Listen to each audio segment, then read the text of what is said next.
So you sit here in your sales calls, you've done a great presentation, and you wonder why you lost your audience and lost the sales. Well, you're about to find out why.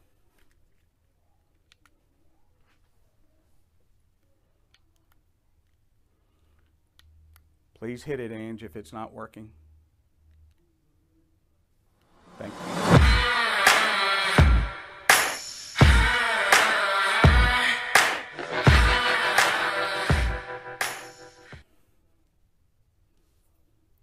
So let's put everything in perspective.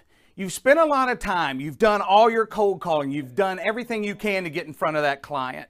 Or when you're talking in a cold call, we always want to speak very clearly.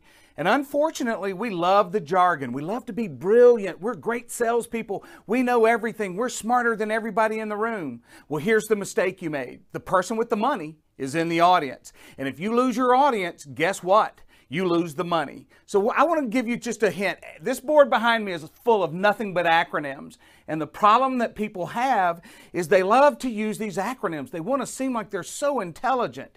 But here's what really happens when you use an acronym. Number one, if they don't know what the acronym is, they're trying to figure out what it is and they stop listening to you. If they do know what the acronym is, they're still translating it in their head. And while that's translating in their head, they're missing what you're saying beyond that. Now you can see here, there's a ton of acronyms here. There's no telling how many people I've shown this board, ran through all of them, and no one knew 100% of them. The one that obviously most people are going to know is ROI, better known as return on investment. If you're going to use an acronym, you have to go on and define it for that person so that they understand as you're going forward what it means. What I'm wanting you to do is avoid it, because you see here you've got return on investment, key performance indicators, sphere of influence. I'm watching a video the other night. The woman was incredibly, great voice, great presentation, good eye contact, and she kept using SOI. And I had never heard that in an acronym, so I'm trying to figure out what in the world happened. And while I'm trying to figure that out, I'm missing everything that she's saying. So ultimately, I reached out to her and she told me what it meant. And I went back and looked at the video. It was incredible. It was awesome. But not one time in that video was I told that SOI stood for sphere of influence. Now, some of you are sitting there thinking, well, obviously that's what it is. That's great. You're a genius. See, that's what I'm talking about. But you look at the rest of these. Think about it. Pay per click, cost per click, SOP, standard operating procedures, EOD, end of day, SEO, search engine optimization.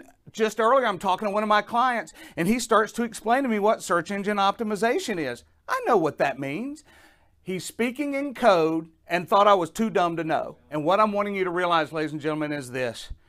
If you're going to say SEO, go SEO, search engine optimization. If you're going to come down and go, I don't want to use CYA because CYA means cover your ass, or it means see ya in social media talk. So we've got to be conscientious of it. Over here, we've got PSA. Your average person is going to think that PSA stands for public service announcement. But what it means in real estate world is purchase seller agreement. So it depends on your industry, and so many different industries change those acronyms. So here's my main point I want you to realize. When you're talking to your audience is the one who you want them to follow you. You want them to understand what it is that you're trying to get them to see and the value that you bring to the table. You get absolutely no return on looking like you're a genius in front of them talking in a code that they don't understand. I have a friend of mine that speaks fluent French based on the fact that he's from France. He also speaks very good English. And in another video, I'm going to show you, I'm going to actually do a translation of it.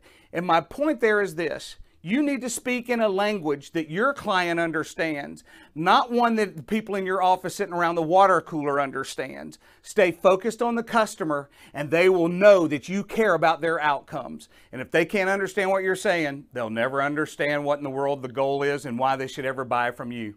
Hey, it's been a pleasure doing this video. I hope it's helped.